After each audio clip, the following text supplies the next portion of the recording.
Kita tes naik tes geser slide. Oke, sudah kelihatan. Oke, Assalamualaikum warahmatullahi wabarakatuh. Wabarakatuh. Ya, hari ini kita kuliah lagi MK Kebijakan Sumber Daya Perairan. Udah pertemuan yang keempat ya. Berarti tinggal berapa pertemuan lagi ya sebelum TS? Masih 3 lagi. 3 lagi, minggu depan sekali lagi, minggu sekali laginya itu yang hybrid tuh kan. Yang hybrid tuh kalau kalian baca aturannya kayak mana tuh maksudnya?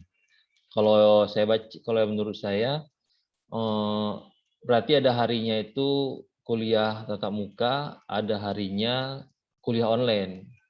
Kalau menurut saya misalkan di Rabu ini kuliah online, Rabu depan tatap muka, gitu juga ganti-gantian. Tapi kalau dibagi jumlah mahasiswanya setengah kali ini tatap muka, minggu depan yang tatap mukanya orang lain, atau kayak mana ya kalau kalian, menurut kalian yang kalian dengar dari kawan atau dari dosen lain?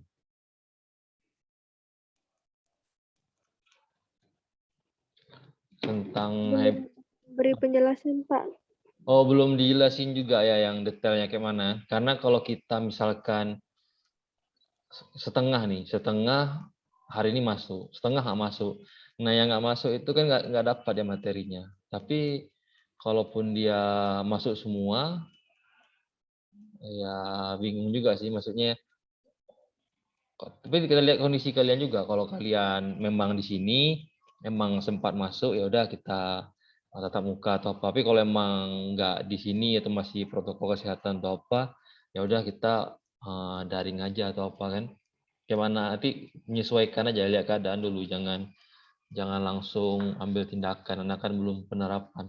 Ini masih di mana nih? Nurul Mila di mana? Masih di kampung, Pak. Oh, Nurul Aceh Selatan ya. Mila Aceh Selatan juga ya. Ya, Pak. Oh, kalau apa Rina 10 salam ya. Iya, Pak. Ya nggak apa-apa. Tunggu ada kabar-kabar lu, udah pasti ada kabar kuliah, baru balik dan ada jadwal apa? Aduh, salah nih ribut. Oh, Mila kenapa nih?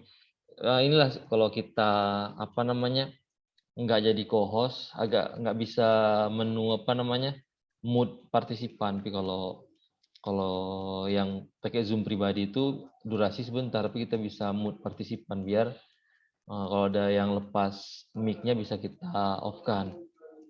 Oke ya. Ada yang mau tanyain nggak sebelum sebelum kita kuliah? Ini belum kuliah udah kasih pertanyaan. Maksudnya ada yang mau tanyain dulu tentang apa kayak tentang akademik atau persiapan kuliah ataupun tentang mata kuliah ini sebelum kita mulai ya. Takutnya kalau udah mulai nggak sempat bertanya atau apa. Ada yang mau tanyain dulu atau apa? Atau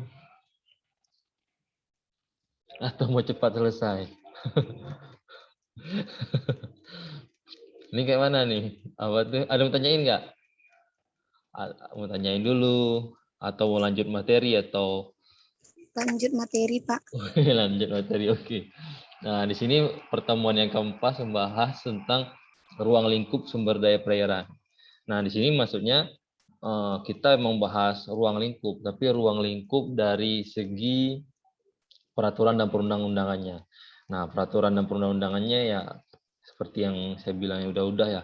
Peraturan dan perundangan itu bukan dilahirkan sih, dibuat atau disusun berdasarkan kebijakan yang sudah dimusyawarahkan dulu. Jadi ada musyawarah, baru nanti ada peraturan perundang-undangan yang mengatur ruang lingkup sumber daya perairan. Jadi sini apa aja sih yang termasuk dalam sumber daya perairan itu, ruang lingkupnya, batasan-batasannya. Nanti kan biasanya itu ada yang saling ngeklaim ya, contohnya kayak entah udah beres atau udah apa, nggak tahu, pokoknya kayak di logo Kementerian Kehutanan kan ada mangrove tuh. Nah, kemudian di perikanan juga katanya mangrove itu masuk zona di perikanan. Jadi kan, nah di sinilah dibahas ruang lingkupnya seperti apa. Di zona mananya yang dikelola oleh Kementerian Kehutanan dan di zona mana yang dikelola oleh Kementerian Perikanan. Maksudnya kalau menurut saya yang dikelola yang di Kementerian Kehutanan itu dia biomasa pohon atau batang tuh yang nggak boleh tebang. Tapi kalau yang dikelola sama Kementerian Kelautan Perikanan hasil biota perairan yang ada di sekitaran mangrove. Nah, jadi kita bukan saling ngeklaim apa kan. Cuman itu yang saya baca ya. Nah, mungkin kalian ada baca juga dari sumber-sumber lain atau dari mana yang pernah tahu hal-hal kayak gini kan bisa kasih pendapat. Ada yang pernah dengar nggak tuh? Bahwasanya kalau kawasan mangrove tuh kehutanan ngeklaim, perikanan juga ngeklaim. Makanya di logo orang baju Kementerian Kehutanan tuh logonya pohon mangrove nggak salah sama airnya. Kan lingkungan hidup dah kehutanan. Pernah dengar nggak tuh? Atau baru dengar? Baru dengar, Pak. Oh ya, tapi kalau yang didengar tuh jangan langsung dicerna kayak mana kan. Kalau dengar info, cek dulu baru sebarkan. Jangan yang dapat info langsung sebar. Salah sebar kan jadi ini kita nyebar hoax. Cuma gambaran aja jadi. Nah, ini berikutnya pengolahan sumber daya alam seharusnya mengacu kepada aspek konservasi dan pelestarian lingkungan.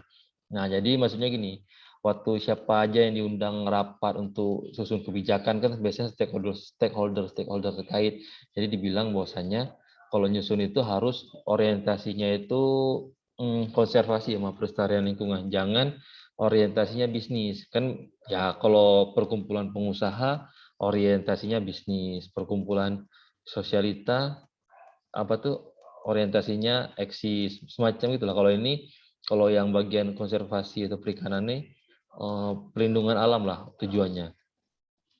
Eksploitasi sumber daya alam yang hanya berorientasi ekonomi hanya membawa efek positif secara ekonomi, menimbulkan efek negatif bagi kelangsungan hidup manusia.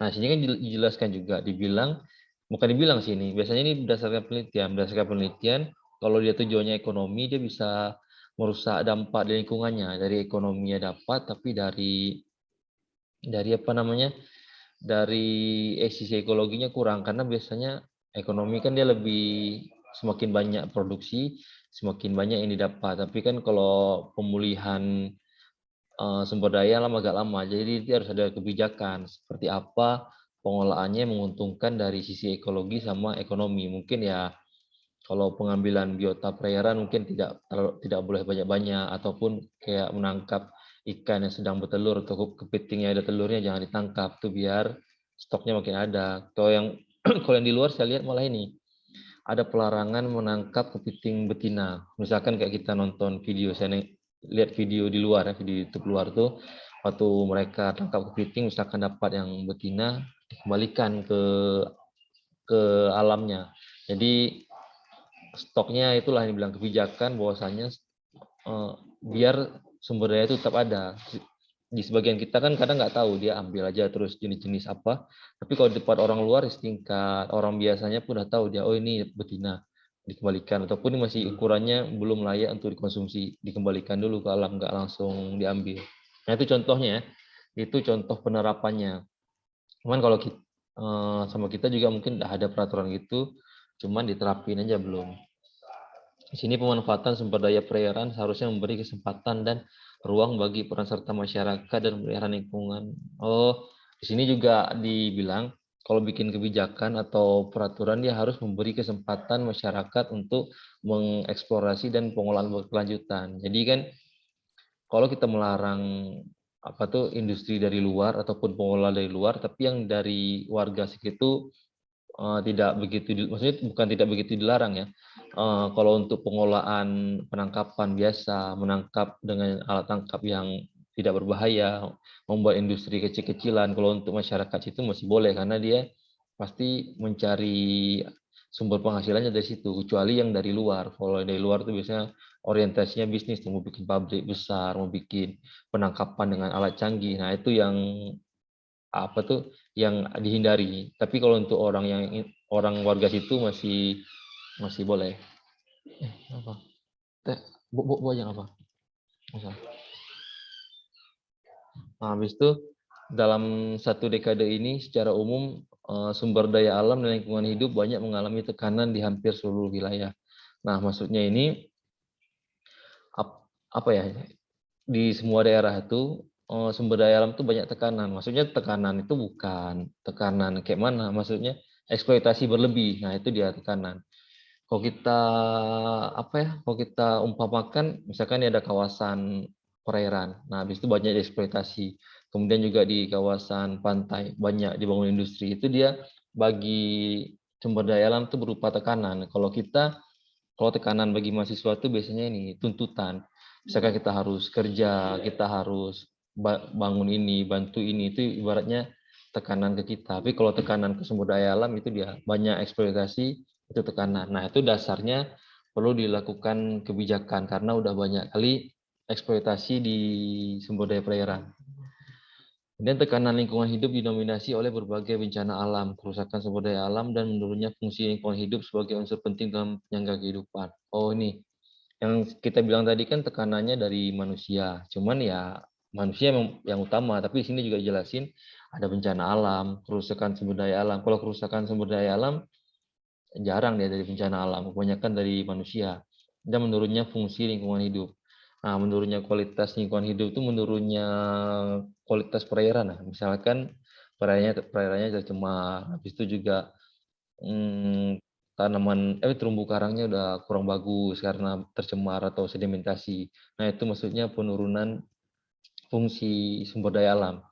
Nah, jadi tujuannya dibuat kebijakan biar yang udah hampir rusak ataupun yang eksploitasinya berlebih dicegah biar tetap bisa dikelola dengan baik. Sampai sini paham nggak? Sampai yang tadi paham nggak? Kurang lebihnya.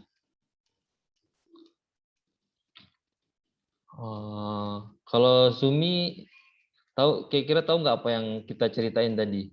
Kurang lebihnya nangkapnya di bagian mana? Kalau satu kita suruh kasih buat satu kalimat aja atau dua kalimat lah. Yang kita ceritain tadi lagi bahas apa sih? Bahas apa ya? Tekanan lingkungan hidup. Ya, tekanan lingkungan hidup kayak mana? Terapa? Oh, nggak apa-apa. Ada yang bisa bantu Sumi? Rina kayak mana Rina? Tekanan ke sumber daya alam kayak mana sih? Tekanan.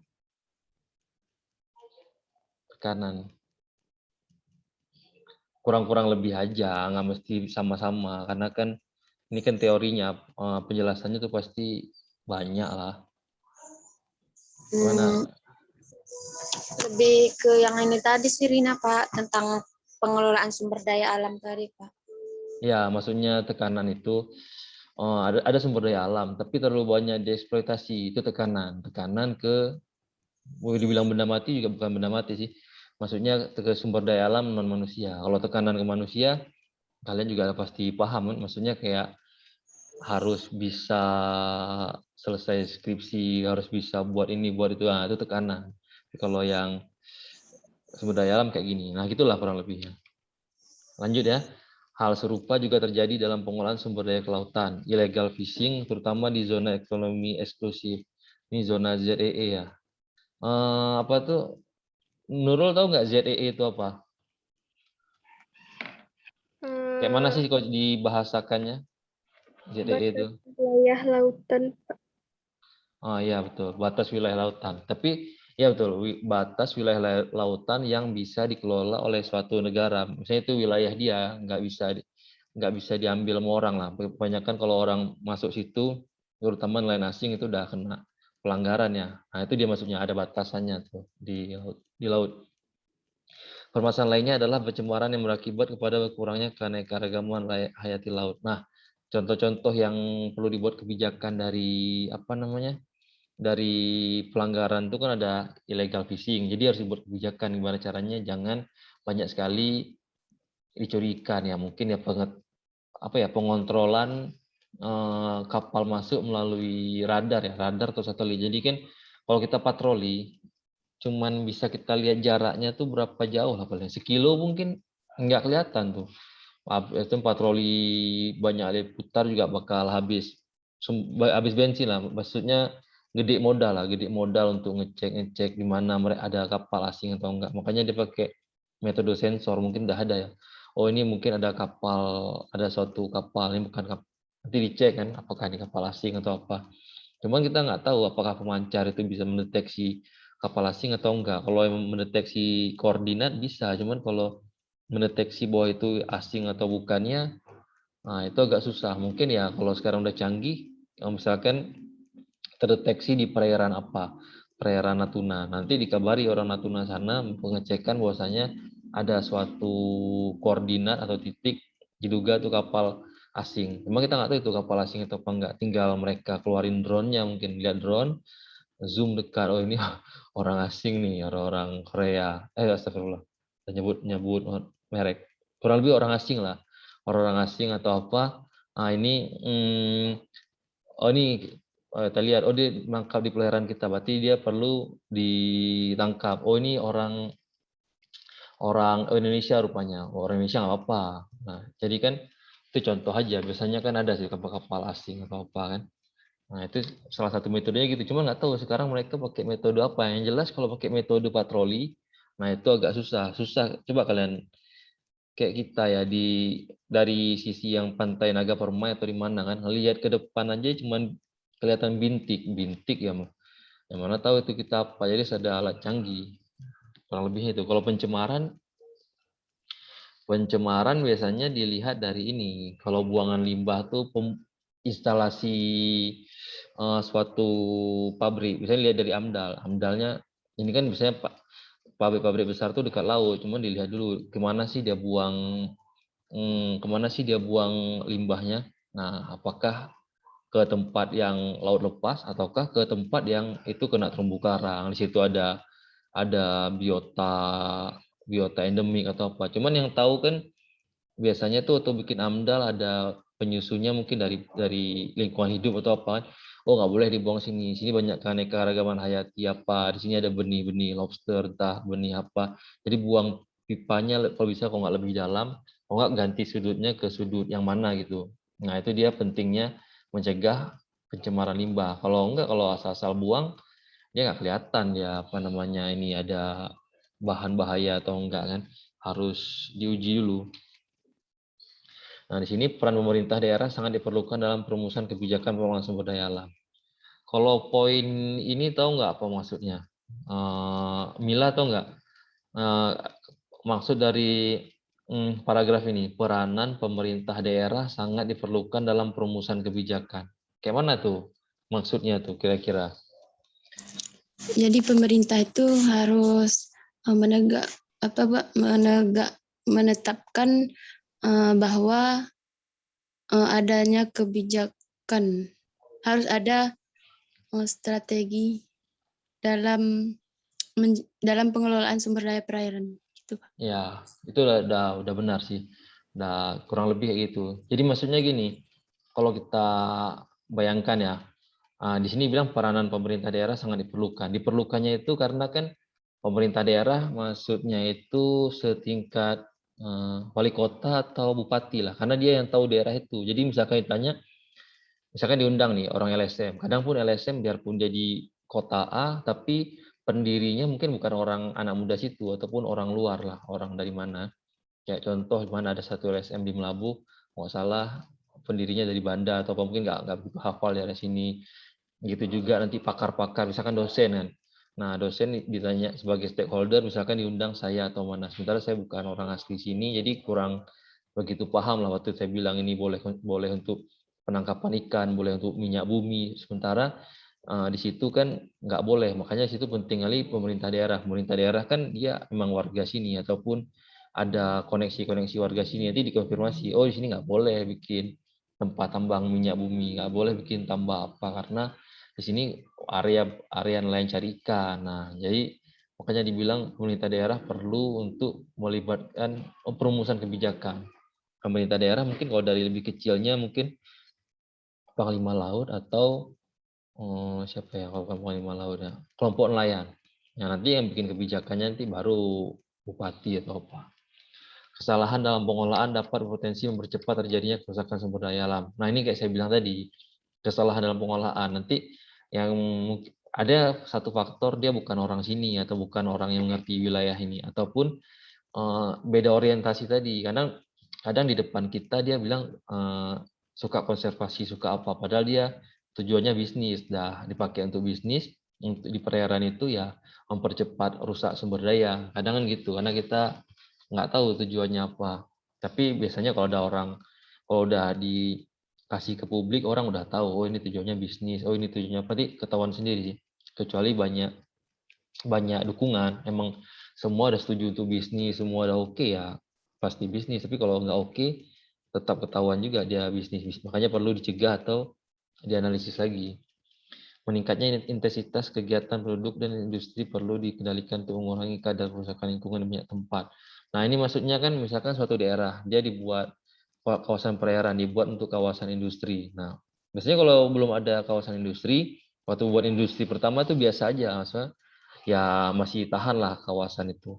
Tapi begitu dia nengok industri itu sukses atau apa, pasti nanti sekitaran situ ada industri tambahan lainnya. Mungkin, oh PT A sukses kok di daerah itu. Kita juga buat yuk PT yang sama. Nanti orang orang lain mau buat lagi PT lagi ya. Semakin banyak PT-nya itu, ya semakin besar juga tekanan di perairan itu. Maksudnya bikin rusak perairan. Makanya jumlahnya itu atau apa perlu direvisi atau diawasi. Jangan sampai terlalu banyak lah terlalu banyak yang dimanfaatkan. Jadi jangan bertumpuk ya. Tapi biasanya ini kan teori supaya kalian tahu. Di penerapannya udah nggak kayak gitu. Coba kalian lihat, nggak ada tuh PT yang berdekatan. Pasti PT itu berjauhan karena udah ada studi AMDAL-nya dulu. Nggak mungkin PT itu bertetanggaan karena itu apa ya? Tapi kalaupun ada bertetanggaan itu pasti sumber dayanya besar lah. Kayak contohnya di Melabuh nih kan ada PTM, ada PT satu lagi kan berdekatan. Nah itu mungkin karena emang sumber daya di situ, jadi nggak mungkin berjauhan. Tapi tingkat analisisnya tuh udah dianalisis lah, bahwasanya ini aman tuh lingkungan atau apa kan. Waduh, kebijakan di bidang sumber daya perairan ditujukan pada upaya mengolah sumber daya perairan. Oh, di sini membahas kebijakan di bidang sumber daya perairan ditujukan pada upaya-upaya untuk apa ya? Upaya-upaya untuk mendukung kebijakan sumber daya perairan. Di sini mengelola sumber daya perairan baik yang dapat diperbaharui maupun tidak dapat diperbaharui melalui penerapan teknologi ramah lingkungan. Nah, jadi kan air kan ada dikatakan misalkan kategori yang dapat diperbaharui atau enggak, kemudian ada minyak bumi dapat diperbaharui atau enggak. Tapi ini yang lebih simpelnya itu dia sumber daya dimaksud ini sumber daya ikan. Nah, sumber daya ikan kan dia dapat diperbaharui, cuma lama karena kan butuh proses ya dari perkembangbiakan ikan atau apa kan. Bentar ya. Nah, di sini kan diceritain teknologi tepat guna, tahu nggak kalian maksudnya? Devia tuh teknologi tepat guna. Pernah dengar nggak di kampungnya atau di mana? Kalau orang bilang teknologi tepat guna. Enggak tahu, Pak. Langsung jawab tidak tahu ya.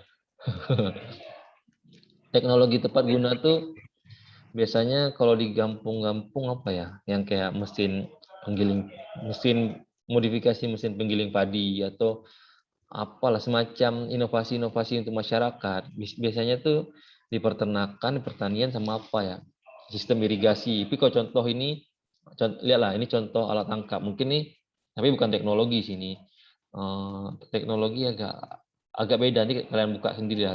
Jadi intinya tuh saya mau bilang kalau penangkapan tuh pakai alat nggak ramah lingkungan, jadi kita disarankan memakai TTG, teknologi tepat guna dalam menangkap hasil-hasil perikanan. Cuman kan kalau TTG ini agak dikit lah, maksudnya jarang orang bisa nemuin. Karena kalau udah nemuin tuh udah hebat lah. Makanya kita nyebutinnya susah. Kalau yang alat ini entah kalau TTG dia lebih apa ya? Lebih kompleks lagi lah, nggak sesederhana ini.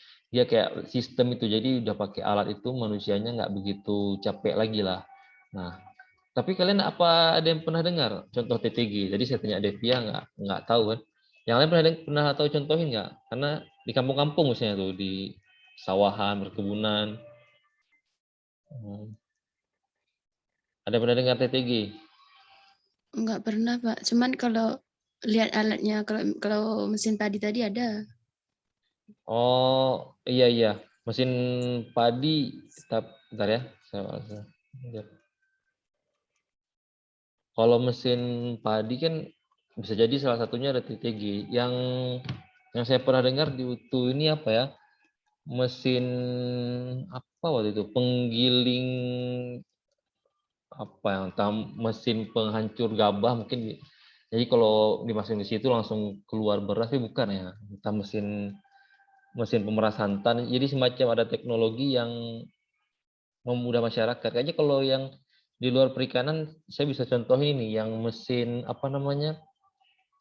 Kalau kita beli jus tuh ditaruh label plastik tuh. Nah, kalau dulu kan masyarakat, kayak mana cara bikin jus ditutup pakai plastik, itu salah satu TTG-nya. Memang kalau di perikanan ada juga sih semacam pakan apa ya, pelet apa kapal pakan apa ya, pakan yang kalau di kolam itu kalau ditabrak sama ikan terbuka sendiri. Nah, semacam kayak gitu contoh-contoh TTG. Nah, jadi untuk kebijakan ini masyarakat diminta inovatif menciptakan alat-alat baru biar biar masyarakat yang pelaku perikanan di nelayan toko bisa pakai alat itu, jangan pakai alat yang nggak ramah lingkungan ataupun bikin mereka nggak praktis, bikinlah alat-alat yang bagus. Lanjut ya. Kemudian memberdayakan masyarakat. Kalau memberdayakan masyarakat tuh maksudnya kita ini bisa dibilang kalau mengajarkan bukan mengajarkan sih dia, mengkaryakan. Nah, mengkaryakan tuh ya ibaratnya dia bukan ngasih teori. Kalau kayak kita nih saya kasih teori ke kalian, tapi kalau ke masyarakat dia bukan teori yang dikasih, tapi pemahaman dan praktek langsung ke to the point-nya. Kalau kayak saya ini kan teori semua tuh. Nanti biar kalian dari teori nanti kalian dikasih ujian, dikasih soal, tugas, nanti berkembang sendiri ilmunya. Oh, maksud Bapak tuh ini, maksud ini itu. Kalau masyarakat ya nggak mungkin kita kasih teori, kasih tugas, kasih UTS. Dia pasti langsung aja bilang aja intinya apa. Jadi materi dalam 16 pertemuan ini bisa kita sampaikan dalam waktu 1 jam lah paling lama. Nah, jadi tujuannya kayak gitu. Cuman kapan diadakan yang ini? Biasanya pas ada kalau bukan ada acara dari dinas, acara dari pemerintah, atau dosen itu pengabdian masyarakat. Nah, kayaknya kalau kalian ini apa ya, udah ada yang pernah diajak dosen ikut pengabdian nggak? Semacam ke lapangan ngasih pelatihan ke masyarakat. Udah ada yang pernah diajak nggak? Belum, Pak. Belum kok. Kalau saya nengok berita terakhir itu ada di Penaga itu Ahmad Basirin baru si Ahmad 2018 yang dia ikut punya Prof. Ali ya, Prof. Ali, Pak Heri sama Bu Nufus melatih masyarakat mengelola tanaman duri di perairan itu menjadi tikar. Itu contoh memberdayakan tadi. Karena kalau kita kasih teori sumber daya alamnya harus dijaga, pohon ini bisa dimanfaatkan untuk ini dengan cara ini, dengan cara itu. Susah mereka tuh harus datang langsung, kasih contoh, kasih akses untuk penjualan mereka, maksudnya akses untuk mereka itu bisa memasarkan produknya itu lebih cocok. Nah, itu contoh-contoh memberdayakan masyarakat. Kemudian memelihara kawasan konservasi. Memelihara kawasan konservasi kayaknya udah jelas nih. Ini kayak mau menjaga kawasan konservasi dari eksploitasi berlebih tadi. Kemudian mengikut sertakan masyarakat dalam menanggulangi permasalahan lingkungan. Kalau yang ini jelas juga. Misalkan di kawasan, misalkan di Naga Permai itu ya contohin. Misalkan ada waktu itu saya pernah bikin pengabdian untuk tahun berapa ya? Oh 2019 waktu kalian masuk waktu waktu perkenalan mahasiswa baru yang 2019 kan ada itu saya sekarang bikin kegiatan ada membuat apa ya memberdayakan masyarakat supaya tidak membuang sampah plastik di pantai itu. Nah kalau di situ cuman saya berkoar-koar aja, habis itu ajak mahasiswa pungut-pungut sampah atau apa, emang bersih cuman ya sehari 2 hari. Tapi kalau kita melibatkan masyarakat kampung, habis itu baru dia lebih ada kesadaran atau apa. Jadi setelah dilibatkan baru untuk dibuat kebijakan di kampung, misalkan kebijakan di desa itu di pantai itu kan, bahwasanya sampah tidak boleh buat sembarangan. Oh iya, kalau sampah tidak boleh buang sembarangan juga semua orang juga tahu. Nah, seperti apa solusi lain yang perlu dilakukan. Nah, mungkin pemerintah bisa bikin usulan ya, misalkan di setiap rangkang atau pondok tuh ada tong sampah lah 2. Nanti buang sampah di situ. Habis itu juga mobil atau lembaga yang kutip sampah tuh harus teratur datang situ untuk mengambil. Nah, itu dia bikin kebijakannya itu kan, makanya dibilang kebijakan itu nggak sendiri. Pas kita buat kayak gitu kan, dosen menyarankan, stakeholder, masyarakat setempat ikut ya menyediakan tenaga lah untuk ngutip sampah, dinas apa nanti menyediakan tongnya, dinas apa nanti yang ambil sampahnya pakai mobil truk itu. Nah, itu makanya kebijakan tuh disusun rame-rame. Kalau disusun sendiri ada orang yang nggak tahu, sementara kita butuh mereka untuk membantunya. Makanya bisa-bisa nggak berjalan tujuan itu. Kemarinnya kayak gitu ya. Oh iya, sampai situ ada yang mau tanyain nggak? Ataupun ada yang terlewat, ada yang mau tanyain dulu atau apa? Sampai tahapan tadi? Ada yang di-question kan?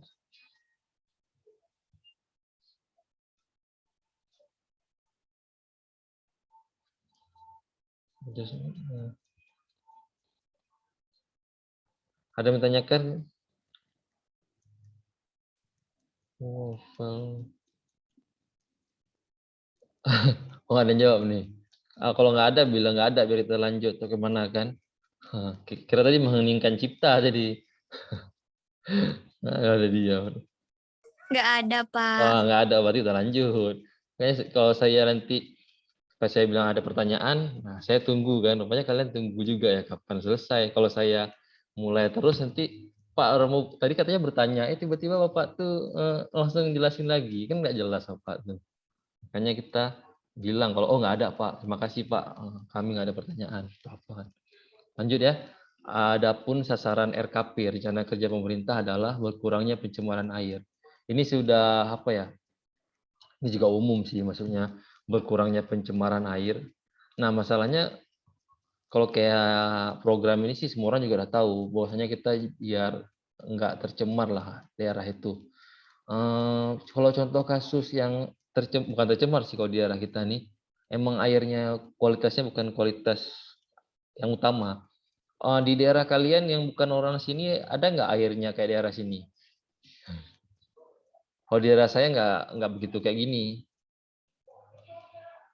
Air-air khas di Alpen yang airnya kayak air tebu. Ada kayak gitu nggak? Nggak ada Pak, beda. Nah, itulah. Kalau yang gara-gara pencemaran limbah itu bisa kita cegah. Tapi kalau ini air bawaan kan agak susah gitu. Cuma seingat saya Pak Arief ada bikin penelitian. Penelitian apa sih tentang kualitas air. Cuman saya nggak baca. Dia menganalisis faktor fisika, kimia, biologi air di daerah sini. Cuman saya entah nggak dipublikasi, entah saya nggak baca. Kesimpulan dan sarannya nggak lihat. Jangan sampai kesimpulan dan sarannya cuman nggak ada solusi. Tapi semoga ada solusi. Ya solusinya paling ya solusinya agak mahal dikit, pakai filter ya yang mau ya pakai, yang nggak mau atau yang belum sanggup nggak ada filter yang bisa bahaya. Tapi nanti kita cari solusi lah, mungkin ada apa ya. Nah itu dia, oh ini dia, ini namakan teknologi tepat guna. Bisa nggak kalian bikin alat yang bisa bikin filter air itu, paling enggak kalaupun dia nggak jadinya murni putih kali, jadilah bentuknya putih walaupun kalau kita lihat masih ada agak keruh-keruhnya. Itu yang namakan TTG tadi. TTG tadi bisa juga dia masuk dalam PKM. Kalian coba-coba bikin kayak gitu, udah bebas skripsi. Maksudnya gitu sih. Cuman bikin-bikin kayak gitu ya nggak mungkin dengan duduk melamun kayak gini. Pasti dia baca apa, coba apa, tulis apa, saya referensi, baru dia bisa. Kalau cuma duduk-duduk ini mikir kayak mana caranya ya itu nggak dapat. Maksudnya gitulah gambarannya. Kemudian yang kedua, berkembangnya kemampuan adaptasi terhadap perubahan iklim global. Oh, maksudnya tuh biar sumber daya alam dan sumber daya alam lah terutama dan masyarakat memanfaatkannya kayak nelayan itu dia terbiasa dengan perubahan iklim. Misalkan suhu jadi lebih dingin nih, berarti ada ikan-ikan tertentu yang agak jarang lah muncul di di sore hari atau pagi hari, dia cuma muncul malam. Jadi kita nelayan tuh membiasakan diri, jangan nanti susah menangkap ikan atau apa, tapi dia mulai membiasakan diri terhadap perubahan iklim. Gitu juga tentang misalkan orang budidaya apa ya, budidaya kepiting atau apa, oh seringkali hujan, agak susah nih dia besarnya, ataupun susah nih berkembang biak atau apa. Jadi harus cari cara untuk beradaptasi terhadap kondisi tadi itu.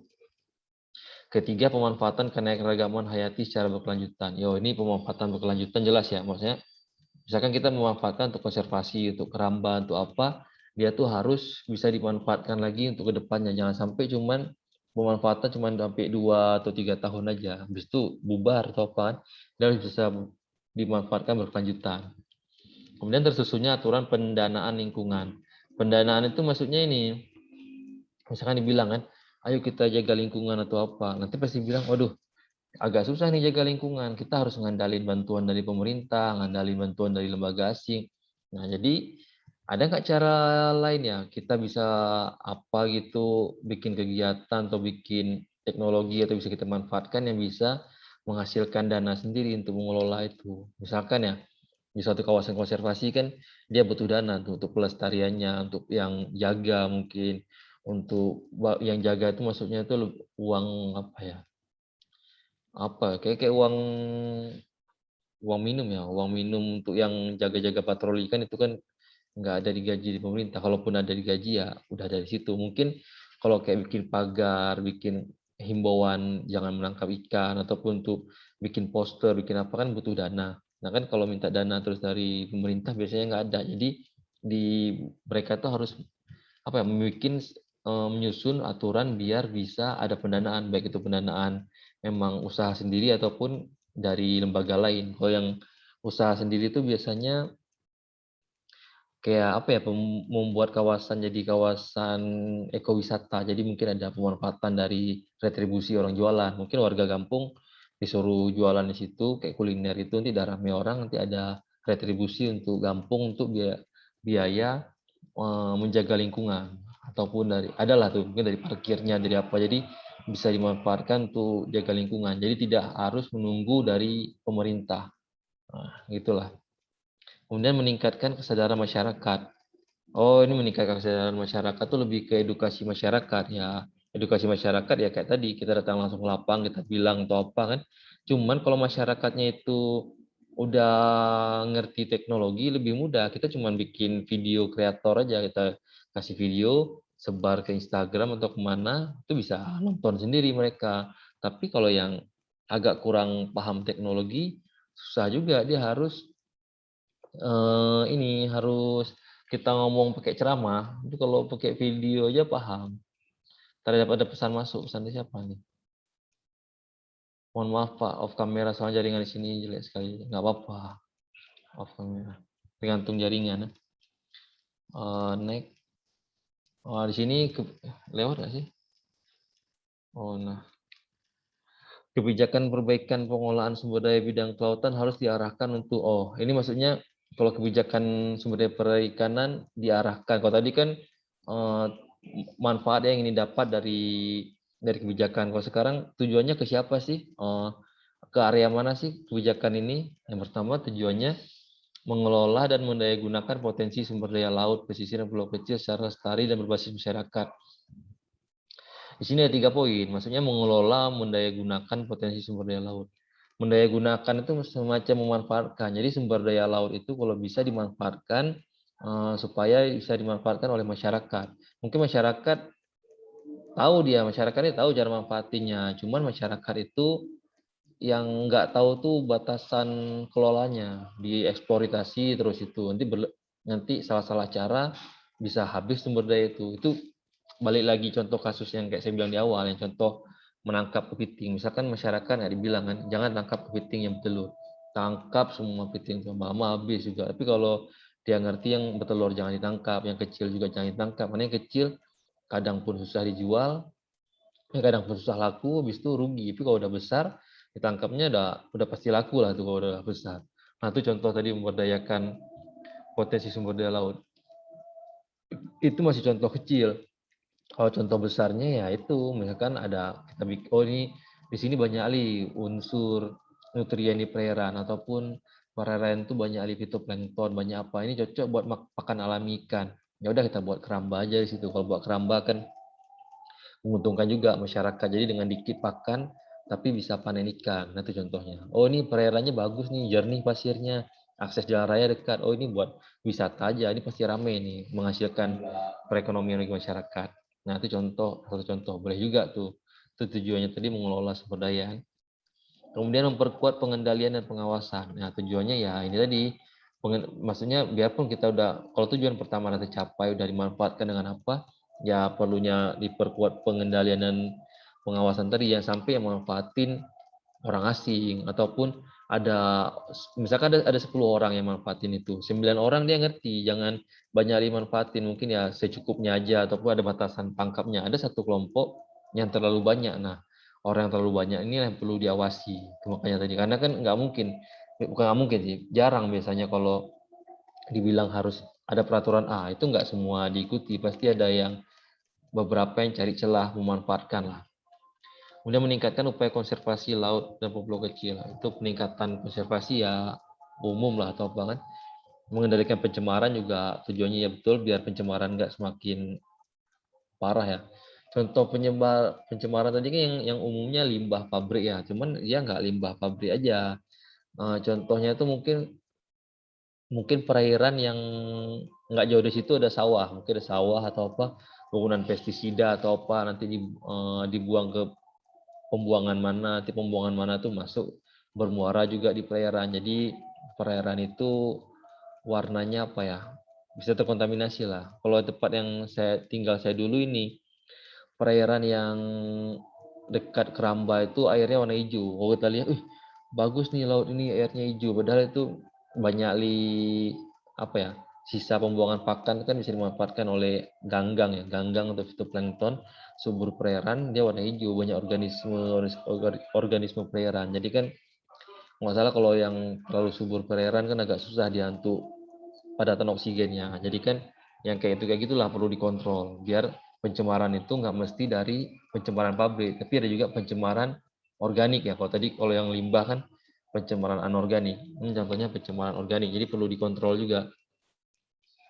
Kemudian menjalin kerjasama regional dan internasional dalam rangka penyelesaian batas laut. Oh, ini tentang batasan tadi kan mungkin ada nelayan lain ke tempat kita, ada juga nelayan kita yang ke tempat orang lain. Jadi itu harus dijelasin lah penyelesaiannya itu gimana. Misalkan kalau di kita dulu kan ada konsep yang tenggelamkan tuh kan, ya kita ditenggelamkan kapalnya. Cuman kalau yang kita depan orang lain kita nggak tahu kan. Kita nggak tahu, misal kalau orang asing yang tangkap di kita, mungkin diproses kayak mana. Cuman kalau nelayan kita masuk ke tempat orang lain, nah itu kan nggak tahu kita diprosesnya kayak mana. Jangan bisa lebih berbahaya, bukan sekedar tenggelamkan atau apa. Nah, makanya perlu dijelasin lagi seperti apa sih yang harus dikerjakan. Kemudian mengembangkan upaya mitigasi lingkungan lautan pesisir. Mitigasi ini lebih ke kewaspadaan terhadap bencana ya. Misalkan kalau terjadi bencana kita harus kayak mana di perairan ini, itu harus seperti apa kita untuk mengurangi dampak bencana itu. Kalau yang mitigasi itu kan ada juga mitigasi untuk penduduk, ada juga mitigasi untuk usaha. Misalkan ini kalau misalkan tempat pengeboran minyak bumi, mungkin kerangkanya harus kuat, ataupun jangan dibuat daerah sini rentan gempanya gitu. Juga kalau yang bikin keramba, oh di daerah sini arusnya deras, jangan di sini buatnya agak geser ke samping, di situ enggak begitu deras. Nah, itu contoh upaya mitigasi. Jadi kita siaga terhadap bencana. Kalau yang berikutnya mendorong kemitraan. Kalau kemitraan itu kita cari, ibaratnya kalau bahasa hasilnya cari sponsor. Nah, misalkan kita ada apa ya, ada daerah yang bagus lah untuk bisa bikin wisata. Jadi kita cari sponsor, mungkin dari PT itu dari mana atau dari Pemda. Nanti mereka bangunkan sarana dan prasarana. Nah, nanti kita mendapatkan keuntungan lah, atau ramai berkunjung mungkin nanti bisa bagi hasil, ataupun mereka bisa kerjasama gitu juga. Kemitraan, misalkan mau buat budidaya. Oh, kita nih perairannya bagus nih, cuman masyarakat nggak punya dana untuk bikin kerambanya, atau nggak punya dana untuk beli bibit sama beli ikan. Mungkin cari mitra. Nah, nanti kalau udah ada untung baru bagi hasil. Sementara mereka udah punya lahan yang perairan yang cocok serta mereka berada di situ, jadi mudah mengawasi lah sumber daya perairannya. Itu contoh kemitraan ya. Kemudian memperkuat kapasitas instrumen pendukung pembangunan kelautan. Nah, di sini dia lebih ke penggunaan ipteknya. Penggunaan iptek biasanya bukan dari masyarakat, dari bantuan dari dinas ataupun dari kampus atau dari apa, dia bikin inovasi lah. Contohnya kalau yang saya lihat inovasi di perikanan itu yang punya Pak Ghazali, kayak bikin biskuit rumput laut, habis itu juga sabun dari rumput laut. Jadi kan ibaratnya kalau kita jangan yang udah yang gitu-gitu aja. Misalkan kita ada alga nih.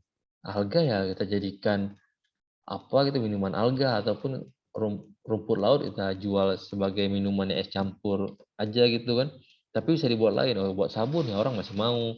Mungkin ada yang tertarik, oh sabun untuk inovasi ataupun biskuit itu kan tertarik dia. Maksudnya impact kayak gitu perlu ditingkatkan. Nah, habis itu potensi sumber daya pada suatu wilayah merupakan kekayaan yang dikuasai oleh negara, perlu jaga kelestariannya serta untuk dimanfaatkan kesejahteraan rakyat. Oh, ini udah tertuang di pasal ya di suatu undang-undang bahwasanya kawasan perairan itu kan milik negara, cuman bisa dimanfaatkan untuk kesejahteraan rakyat. Pemanfaatannya juga harus sesuai dengan undang-undang. Maksudnya ya, misalkan kita mau bikin keramba, nanti minta izin ke Pemda, apa boleh sih bikin keramba? Kalau udah boleh, silakan dibikin. Kalau nggak boleh, mungkin digeser tempat lain ataupun di sini areanya untuk wisata, baru nanti diarahkan untuk wisata. Itu lebih ke pemanfaatannya, nanti harus ada izin juga. Jadi ibaratnya nggak bisa sembarangan. Tapi itu boleh dipakai untuk masyarakat lah maksudnya. Sumber daya yang dimaksud undang-undang ini yaitu sumber daya hayati dan sumber daya non hayati. Ya, maksudnya itu ada sumber daya yang bisa dimakan lah, ataupun yang ya bisa langsung dimanfaatkan. Ada yang kayak ikan, topak kan, kalau non hayati kayak minyak bumi, dia nggak langsung dimanfaatkan, kayak batu bara lah, kan nggak bisa langsung dimakan topak kan. Kemudian potensi sumber daya ikan membutuhkan pembangunan sistem hukum secara holistik agar menciptakan ketertiban dalam manajemennya. Holistik itu kan menyeluruh. Jadi kan misalkan kita mau mengelola sumber daya ikan, jadi kita harus mulai dari awal. Misalkan kayak mana pemilihan tempat, habis itu juga pengolahan pasca panen, habis itu juga pemasarannya seperti apa. Jadi harus jelas. Misalkan nanti di sini pemasarannya kemana.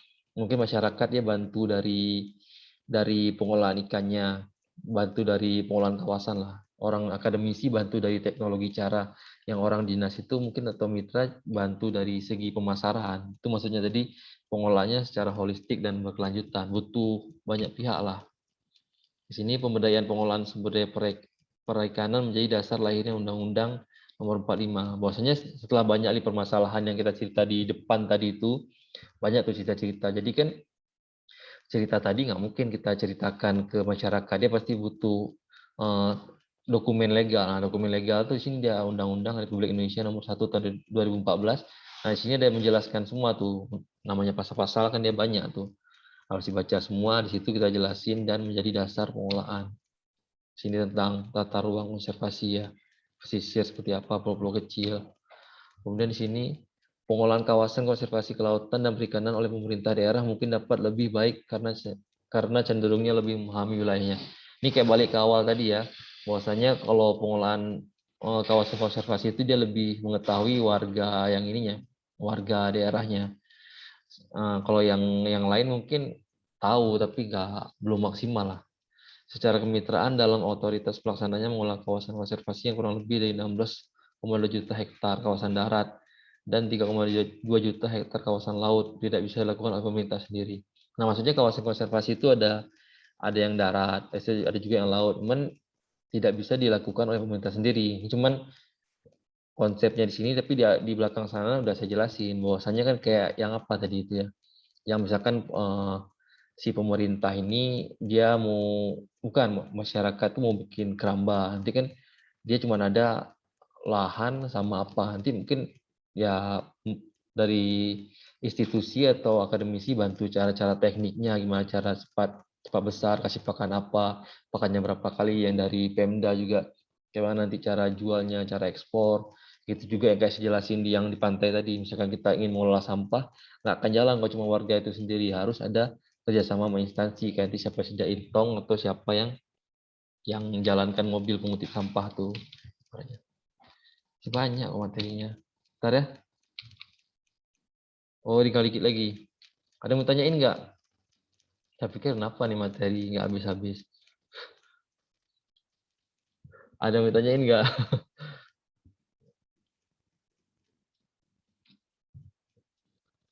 Nah, oh tadi udah ini kan. Ada yang mau, sampai sini yang mau tanyain nggak sambil saya istirahat sebentar? Atau kalau nggak ada, kita lanjut sedikit lagi. Ada yang mau tanyain Devia? Enggak, Pak. Duh, enggak. Cepat sekali bilang enggak. Sedangkan strategi secara umum yang harus dilaksanakan dalam pelaksanaan pembangunan kelautan perikanan masa depan antara lain. Nah, tadi kan kita ada cerita pemanfaatan sumber daya. Nah, jadi di bagian terakhir ini dia jelasin strategi. Strategi seperti apa sih? Perlunya partisipasi stakeholder. Nah, partisipasi stakeholder itu ada banyak ya. Stakeholder itu pemangku kepentingan. Ibaratnya dia tuh ada peran dia ke situ, habis itu juga dia ada ya. Dia maksudnya dia terikat dengan sumber daya itu. Jadi kan butuh dah partisipasi berupa stakeholder itu dan nelayan, budidaya ikan, pengusaha perikan yang terlibat di situlah, yang terlibat di situ yang bisa ambil keputusan atau apa kan. Nah, kalau semuanya berpartisipasi atau merumuskan kebijakan itu jadi satu kebijakan berkelanjutan. Karena nanti misalkan beberapa orang aja bikin kebijakan yang tempat lainnya tanpa ada tambahan dari apa ya, informasi atau musyawarah dari suatu stakeholder nanti bisa-bisa nggak berkelanjutan. Tapi kalau semua musyawarah dengan baik baru bisa berkelanjutan. Kemudian perlunya langkah strategi lanjutan seperti distribusi. Oh, itu langkah lanjut dari hasil kebijakan tadi, apakah dia mau diekspor hasilnya, kemudian juga di pemasarannya, apakah lanjut di konservasi ataupun kita buat wisata jadi internasional ya, go internasional. Nah, itu lebih ke pengolahan secara lanjut. Kemudian penegakan hukum. Nah, jadi kan biarpun kita cerita tuh yang normal-normal, pasti nanti ada pelanggaran-pelanggaran. Pelanggaran-pelanggaran itu harus ditegakkan, jangan sampai ada pelanggaran pun pemerintah sih biasanya nggak tahu, itu harus mereka sering cek, jangan sampai ada yang menggunakan alat tangkap di dalam lingkungan, habis itu juga nanti menggunakan apa ya, buat tempat wisata tapi nggak bayar pajak atau apa, jadi harus dijelaskan dengan baik. Kemudian belajar dari negara lain dalam pengolahan sumber daya laut. Nah, maksudnya ini masyarakat, misalkan kalau contoh-contoh kasus itu bisa jadi pemerintah yang lihat di negara lain berkunjung, ataupun orang asing itu atau yang berhasil mengolah wisatanya didatangkan ke suatu daerah, misalkan orang dari Malaysia atau dari Singapura datangkan ke Aceh, dia ngajarin kayak mana cara membuat tempat wisata kuliner di pantai itu yang bagus, ataupun dari Thailand, Jepang kita datangkan gimana caranya dia bikin keramba yang bagus tuh kayak mana, ataupun biota yang bagus tuh seperti apa yang cocok. Nah, maksudnya tuh belajar di negara lain gitulah. Kemudian arah kebijakan pembangunan kelautan meliputi beberapa aspek, yaitu banyak aspek lah, ada bidang perikanan, perhubungan laut, pertambangan laut, pariwisata. Jadi kan yang di laut tuh bukan yang khusus ikan aja, dia maksudnya ada pertambangan, ada perhubungan, ada pariwisata, ada juga jasa maritim kayak kapal-kapal. Jadi harus saling terkoneksi. Kalau kita menutup suatu kawasan untuk konservasi, rupanya di situ jalur nelayan cari ikan ataupun jalur kapal tambang lewat atau apa kan. Jadi harus banyak pihak yang dilibatkan. Oke, materinya udah habis ya. Ada mau tanyain nggak? Jam berapa nih? 16.20, masih ada 25 menit lagi. Rina ada mau tanyain nggak? Rina Masih belum, Pak. masih belum. Oh, Nurul ada? Enggak, Pak. Sumi ada? Belum juga, Pak. Devia ada nggak ya? Devia ada yang mau tanyain nggak? Enggak, Pak. Enggak. Kasman ada mau tanyain? Kasman? Enggak, Pak. Kasman, Jelas, Pak. Kasman, udah jelas katanya. Kita bahas apa aja di Kasman? Sampai kering nih tenggorokan udah bahas nih. Ada tahu nggak poin kita bahas hampir sejam tadi? Kurang lebihnya lah satu kalimat aja. Bahasa ngomongin apa sih kita tadi itu?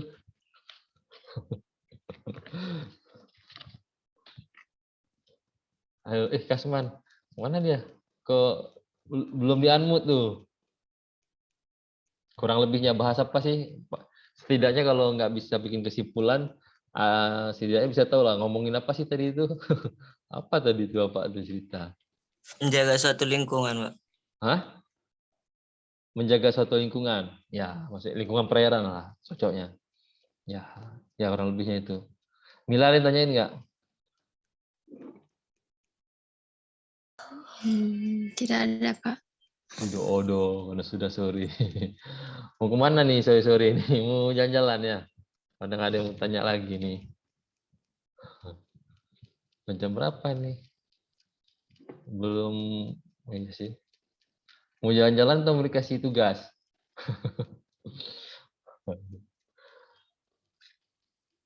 Udahlah kayaknya ya. Oh, foto dulu. Foto. Oh, pasti buka video. Ricky lama nggak tadi di sini? Atau mampir bentar? Nggak ada jaringan bilangnya, Pak. Oh iya, emang nggak ada jaringan tadi ya. Kita foto. Devi ya gerak-gerak mulu. Ada 1, 2, ada. Devi nggak kelihatan nggak? 1, 2, 3. Dah. Untuk bukti aja. Berarti terdapat absen ya? Kasman, Devia, Rizky, Sumi, Rina, Milan, Nurul. Oh berarti Ricky yang susah jaringan. Tapi tadi ada sempat hadir ya. Oke deh. Sekian materi hari ini. Semoga materinya bermanfaat. Saya juga mohon maaf apabila ada salah kata. Sekian dari saya. Assalamualaikum warahmatullahi wabarakatuh. Waalaikumsalam. Waalaikumsalam warahmatullahi wabarakatuh. Waalaikumsalam.